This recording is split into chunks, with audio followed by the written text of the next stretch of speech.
Chapter 1 पादप पोषण तंत्र का एक व्यापक सारांश। स्वपोषी एवं विषमपोषी रणनीतियां 1.0 परिचय। पादप पोषण के मूल सिद्धांत सभी सजीवों के अस्तित्व, वृद्धि एवं रखरखाव के लिए भोजन की आवश्यकता एक आधारभूत जैविक अनिवार्यता है।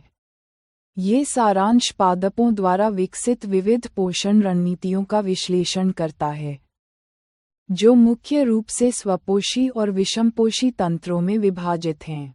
पोषक उन घटकों को संदर्भित करते हैं जैसे कार्बोहाइड्रेट, प्रोटीन, वसा, विटामिन और खनिज, जो जीवों को उनकी शारीरिक संरचना, वृद्धि और क्षतिग्रस्त भागों के रखरखाव के लिए सक्षम बनाते हैं, साथ ही विभिन्न जैविक प्रक्रियाओं के लिए आवश्यक ऊर्जा भी प्रदान करते हैं। प्रकृति में पोषण के दो मुख्य तरीके पाए जाते हैं। स्वपोषण, यह वह प्रक्रिया है जिसमें जीव अपना भोजन स्वयं संश्लेषित करते हैं। पादप स्वपोषी जीवों के प्रमुख उदाहरण हैं, जो सरल अकार्बनिक पदार्थों से अपने भोजन का निर्माण करते हैं। विषम पोषण, इस प्रक्रिया में जीव अपने पोषण के लिए पौधों द्वारा संश्लेषित भोजन पर निर्भर रहते हैं। मानव सहित अधिकांश अन्य प्राणी विषमपोषी की श्रेणी में आते हैं, जो प्रत्यक्ष या परोक्ष रूप से पौधों पर आश्रित होते हैं। आगे इस विश्लेषण में हम स्वपोषी पोषण की आधारशिला यानी प्रकाश संश्लेषण की प्रक्रिया की विस्तृत जांच करेंगे। 2.0 स्वपोषी पोषण।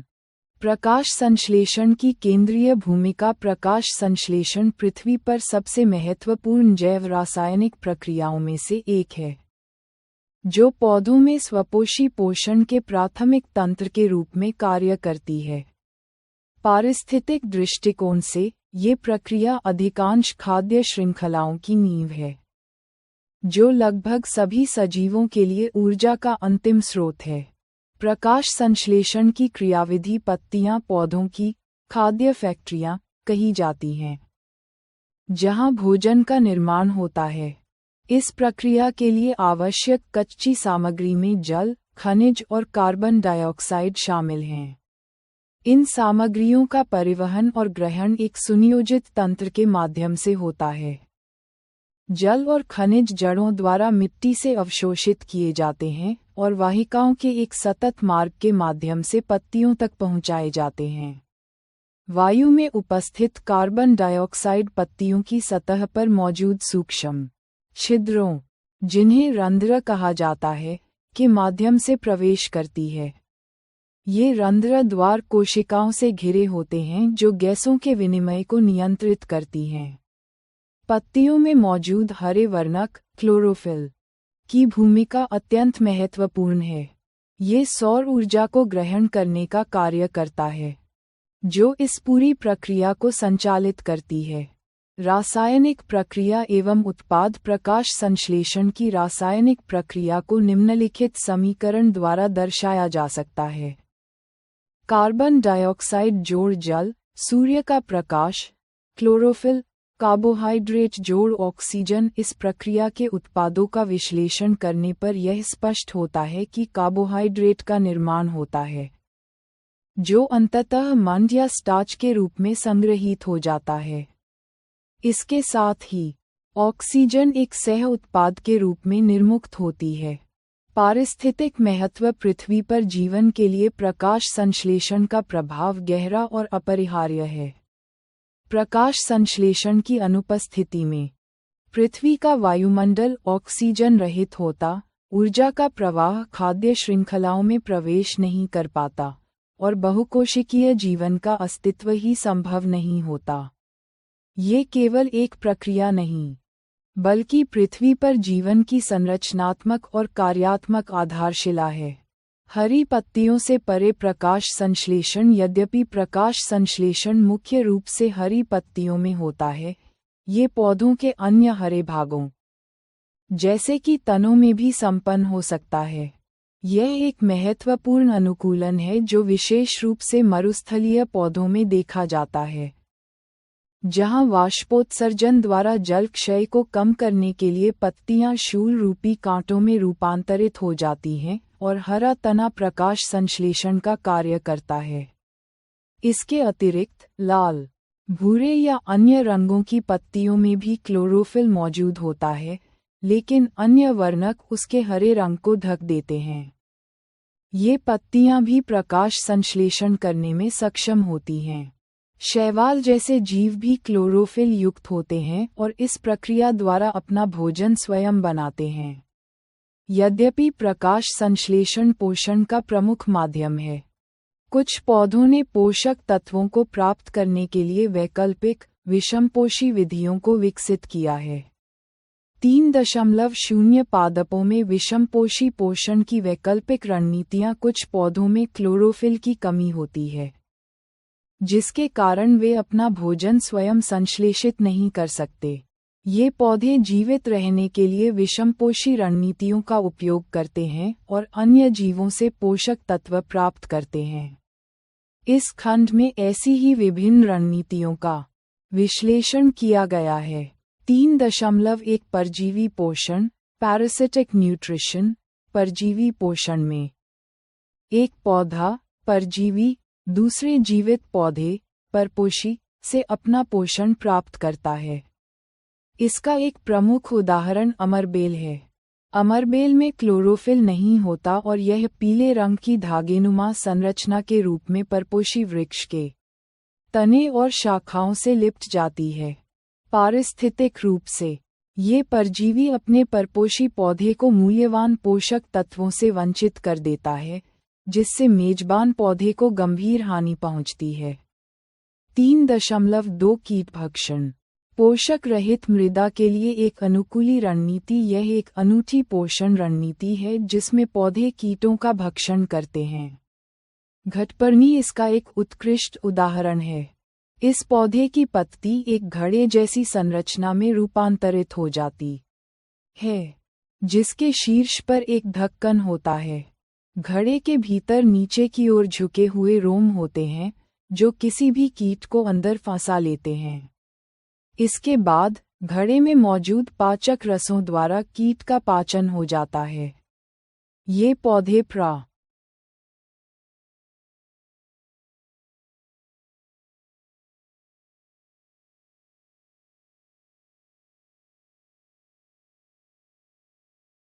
यह हरे होते हैं और प्रकाश संश्लेषण भी करते हैं, इसलिए इन्हें आंशिक विषमपोषी माना जाता है। ये रणनीति उन पोषक तत्वों, विशेष रूप से नाइट्रोजन, की कमी को पूरा करने के लिए विकसित हुई है जो उन्हें उनकी पोषक रहित मृदा, जैसे दलदली भूमि, से अपर्याप्त मात्रा में मिलते हैं। 3.3 मृतजीवी पोषण, सप्रोट्रॉफिक न्यूट्रिशन। मृतजीवी पोषण वह प्रणाली है जिसमें जीव मृत एवं विघटनकारी कार्बनिक पदार्थों से पोषक तत्व प्राप्त करते हैं। कवक और छत्रक मृतजीवी के प्रमुख उदाहरण हैं। ये जीव मृत पदार्थों की सतह पर पाचक रसों का स्राव करते हैं, जो उसे एक विलन में परिवर्तित कर देते हैं। इसके बाद वे इस विलन से पोषक तत्वों को अवशोषित कर लेते हैं। कवक के बीजाणु हवा में मौजूद होते हैं और नम एवं उष्ण परिस्थितियों में ब्रेड, चमड़े, अचार और अन्य वस्तुओं पर उगने लगते हैं। ये खंड व्यक्तिगत विषमपोषी रणनीतियों पर केंद्रित था। अब हम सहकारी पोषण संबंधों की ओर बढ़ेंगे। 4.0 सहजीवी संबंध एवं मृदा में पोषक चक्रण। सहजीविता एक पारस्परिक रूप से लाभकारी पोषण संबंध है, जहां दो जीव एक दूसरे को लाभ पहुंचाते हुए साथ रहते हैं। ये खंड इन साझेदारियों के कामकाज और मिट्टी में आवश्यक पोषक तत्वों की पुनः पूर्ति में उनकी महत्वपूर्ण भूमिका की पड़ताल करता है, जिससे एक स्थायी चक्र का निर्माण होता है। 4.1 पोषण में सहजीविता, सिम्बायोसिस इन न्यूट्रिशन। एक सहजीवी संबंध में जीव एक साथ रहते हैं और आवास तथा पोषक तत्वों को साझा करते हैं। इसके दो प्रमुख उदाहरण निम्नलिखित हैं। 1. लाइकन, यह एक शैवाल और एक कवक के बीच की साझेदारी है। कवक शैवाल को आवास, जल और खनिज प्रदान करता है, जबकि क्लोरोफिल युक्त शैवाल प्रकाश संश्लेषण द्वारा भोजन संश्लेषित कर कवक को प्रदान करता है। यह एक अग्रणी सहजीवी जीव है जो उन बंजर वातावरणों में भी बसने में सक्षम है जहां न तो शैवाल और न ही कवक अकेले जीवित रह सकते हैं। 2. कवक और वृक्ष की जड़ें। कुछ कवक पेड़ों की जड़ों में रहते हैं। वे पेड़ को मिट्टी से जल और पोषक तत्वों के अवशोषण में सहायता करते हैं और बदले में पेड़ से पोषण प्राप्त करते हैं। 4.2 मृदा में पोषकों की पुनः पूर्ति, replenishment of nutrients in soil. पौधों द्वारा लगातार अवशोषण के कारण समय के साथ मिट्टी में नाइट्रोजन, पोटेशियम और फास्फोरस जैसे पोषक तत्वों की कमी हो जाती है। इस कमी को पूरा करने में सहजीवी संबंध एक महत्वपूर्ण भूमिका निभाते हैं। फलीदार पादपों जैसे चना, मटर और मूंग की जड़ों तथा राइजोबियम नामक जीवाणु के बीच का संबंध इसका एक उत्कृष्ट उदाहरण है। राइजोबियम जीवाणु वायुमंडलीय नाइट्रोजन को पौधों के लिए घुलनशील और प्रयोग करने योग्य रूप में परिवर्तित कर सकते हैं, जिसे नाइट्रोजन स्थिरीकरण कहते हैं, लेकिन वे अपना भोजन स्वयं नहीं बना सकते। इसलिए वे फलीदार पौधों की जड़ों में रहते हैं, जहां पौधे उन्हें भोजन और आश्रय प्रदान करते हैं। बदले में जीवाणु पौधे को नाइट्रोजन की आपूर्ति करते हैं। किसानों के लिए इस संबंध का कृषि में विशेष महत्व है, क्योंकि यह नाइट्रोजनी उर्वरकों की आवश्यकता को कम करता है। अब हम पादप पोषण में मौजूद विविधता के समग्र सारांश के लिए निष्कर्ष की ओर बढ़ते हैं। 5.0 निष्कर्ष। पादप पोषण में विविधता का संश्लेषण। यह विश्लेषण स्पष्ट करता है कि पादप जगत में पोषण की रणनीतियां अत्यंत विविध हैं। जबकि अधिकांश पौधे स्वपोषी होते हैं और अपने अस्तित्व के लिए प्रकाश संश्लेषण की मूलभूत प्रक्रिया पर निर्भर करते हैं, विषमपोषी रणनीतियों की एक उल्लेखनीय विविधता भी मौजूद है जो पौधों को विभिन्न पारिस्थितिक तंत्रों में जीवित रहने में सक्षम बनाती है। परजीवी, कीटभक्षी और मृतजीवी पौधे अपने अपने पारिस्थितिक क्षेत्रों में महत्वपूर्ण भूमिका निभाते हैं। अंततः सहजीवी संबंध न केवल एक अनूठी पोषण रणनीति के रूप में महत्वपूर्ण हैं, बल्कि वे पारिस्थितिक तंत्र के भीतर पोषक तत्वों के चक्रण के एक मौलिक तंत्र के रूप में भी कार्य करते हैं, जो जीवन के सतत प्रवाह को सुनिश्चित करता है। पादपों में पोषण। एक संक्षिप्त दस्तावेज। कार्यकारी सारांश। ये दस्तावेज पादपों में पोषण की मौलिक प्रक्रियाओं और विविध विधियों का एक व्यापक संश्लेषण प्रस्तुत करता है। सभी सजीवों को अपनी वृद्धि, रखरखाव और ऊर्जा प्राप्ति के लिए भोजन की आवश्यकता होती है, जिसमें कार्बोहाइड्रेट, प्रोटीन, वसा, विटामिन और खनिज जैसे आवश्यक पोषक तत्व होते हैं।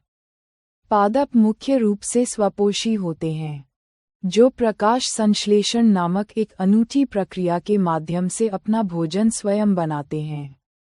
इस प्रक्रिया में पत्तियां, पादप की खाद्य फैक्ट्रियां, क्लोरोफिल की सहायता से सूर्य के प्रकाश की ऊर्जा का उपयोग करके कार्बन डाइऑक्साइड और जल को कार्बोहाइड्रेट, भोजन, में परिवर्तित करती हैं, और इस प्रक्रिया में ऑक्सीजन निर्मुक्त होती है। ये प्रक्रिया पृथ्वी पर जीवन के लिए आधारभूत है, क्योंकि यह लगभग सभी जीवों के लिए भोजन और श्वसन के लिए आवश्यक ऑक्सीजन प्रदान करती है। स्वपोषण के अलावा कुछ पादप पोषण के लिए वैकल्पिक रणनीतियां अपनाते हैं। इनमें परजीवी पादप जैसे अमरबेल शामिल हैं, जो अपने पोषक तत्वों को अन्य जीवित पौधों से प्राप्त करते हैं। कीटभक्षी पादप जैसे घटपर्णी, जो प्रकाश संश्लेषण करते हैं लेकिन नाइट्रोजन की कमी को पूरा करने के लिए कीटों को फंसाते और पचाते हैं। और मृतजीवी जीव जैसे कवक, जो मृत और विघटित जैविक पदार्थों से पोषण प्राप्त करते हैं। इसके अतिरिक्त सहजीवी संबंध जैसे कि लाइकन, शैवाल और कवक के बीच, और फलीदार पौधों की जड़ों में राइजोबियम बैक्टीरिया, पारस्परिक रूप से लाभप्रद पोषण रणनीतियों का उदाहरण हैं। मृदा में पोषक तत्वों, विशेष रूप से नाइट्रोजन, की निरंतर पुनः पूर्ति पादपों की वृद्धि के लिए महत्वपूर्ण है, जो प्राकृतिक प्रक्रियाओं जैसे नाइट्रोजन स्थिरीकरण और उर्वरकों के उपयोग के माध्यम से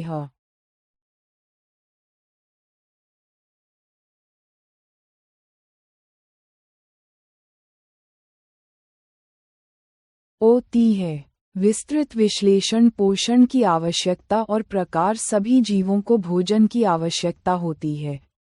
भोजन में पाए जाने वाले घटक जैसे कार्बोहाइड्रेट, प्रोटीन, वसा, विटामिन और खनिज, जिन्हें पोषक कहा जाता है, सजीवों की शारीरिक संरचना के निर्माण, वृद्धि, क्षतिग्रस्त भागों के रखरखाव और विभिन्न जैव प्रक्रमों के लिए आवश्यक ऊर्जा प्रदान करने हेतु अनिवार्य हैं।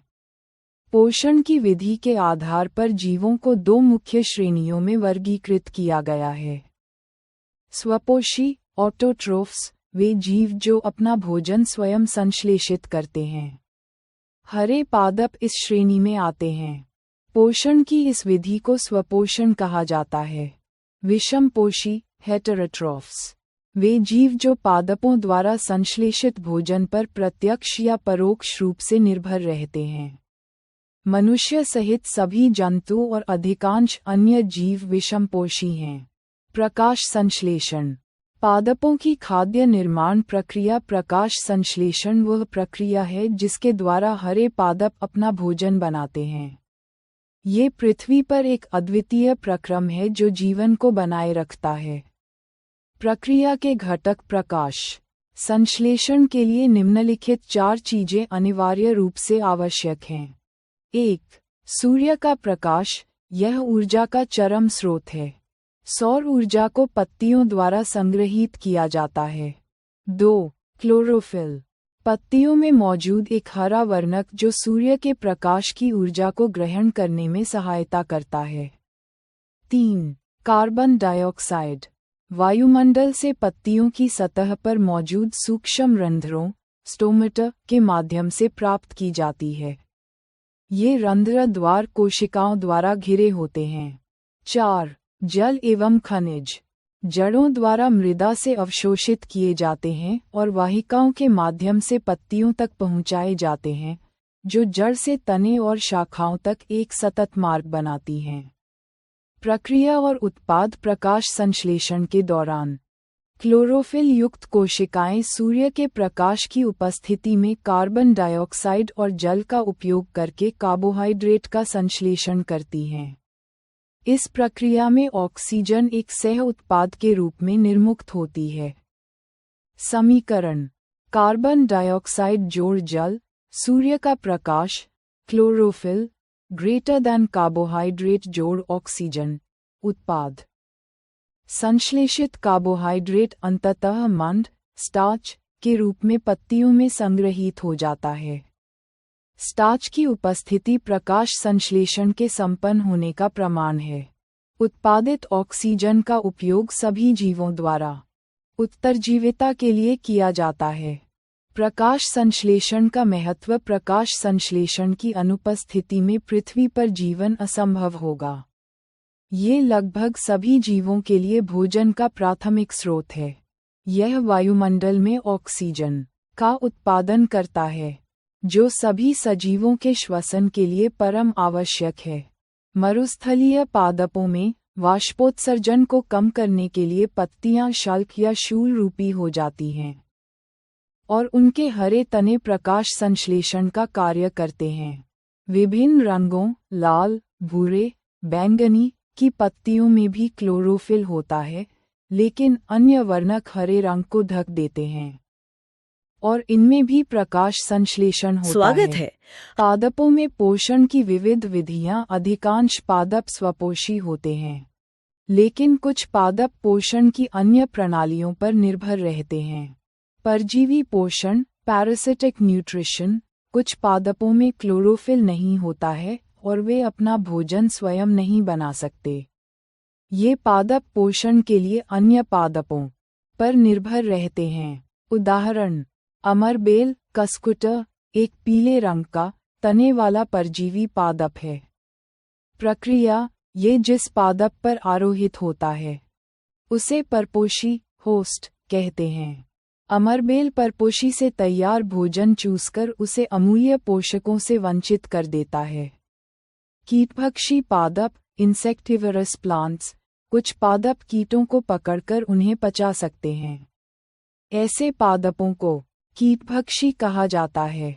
उदाहरण, घटपर्णी, पिचा पादप, वीनस फ्लाई ट्रैप और सनड्यू। विशेषता, घटपर्णी में पत्ती का रूपांतरित भाग घड़े जैसी संरचना बनाता है। जब कोई कीट घड़े में प्रवेश करता है तो वह उसके रेशों में फंस जाता है और पाचक रसों द्वारा पचित हो जाता है। कारण, ये पादप हरे होते हैं और प्रकाश संश्लेषण करते हैं, लेकिन वे ऐसी मृदा में उगते हैं जहां कुछ पोषक तत्वों, विशेष रूप से नाइट्रोजन की कमी होती है। वे कीटों का भक्षण करके इस कमी को पूरा करते हैं, इसलिए उन्हें आंशिक विषमपोषी कहा जा सकता है। मृतजीवी पोषण सप्रोट्रॉफिक न्यूट्रिशन, इस पोषण प्रणाली में जीव किसी मृत एवं विघटित जैविक पदार्थों से पोषक तत्व प्राप्त करते हैं। जीव, कवक, फंगी या फंजाई, जैसे कि मशरूम, छत्रक और यीस्ट। प्रक्रिया, ये जीव मृत वस्तुओं की सतह पर पाचक रसों का स्राव करते हैं, उसे विलन में परिवर्तित करते हैं और फिर पोषक तत्वों को अवशोषित कर लेते हैं। वृद्धि, कवक अचार, चमड़े, कपड़ों और अन्य वस्तुओं पर उगते हैं, विशेषकर नम और उष्ण परिस्थितियों में। वर्षा ऋतु इनकी वृद्धि के लिए सबसे अनुकूल होती है। सहजीवी संबंध सिम्बियोटिक रिलेशनशिप, कुछ जीव एक दूसरे के साथ रहते हैं तथा अपना आवास और पोषक तत्व एक दूसरे के साथ बांटते हैं। लाइकन लाइकन्स, यह एक शैवाल एल्गा और एक कवक फंगस के बीच एक सहजीवी संबंध है। कवक शैवाल को आवास, जल और पोषक तत्व प्रदान करता है, जबकि क्लोरोफिल युक्त शैवाल प्रकाश संश्लेषण द्वारा भोजन संश्लेषित कर कवक को देता है। राइजोबियम और फलीदार पादप, राइजोबियम नामक जीवाणु चना, मटर, मूंग जैसे फलीदार पादपों की जड़ों में रहते हैं। ये जीवाणु वायुमंडलीय नाइट्रोजन को विलेय पदार्थों में परिवर्तित कर पादप को प्रदान करते हैं। बदले में पादप इन जीवाणुओं को आवास और खाद्य प्रदान करते हैं। मृदा में पोषकों की पुनः पूर्ति पादप मृदा से खनिज पोषक तत्वों को लगातार अवशोषित करते हैं, जिससे मृदा में उनकी मात्रा कम हो जाती है। उर्वरक एवं खाद, किसान खेतों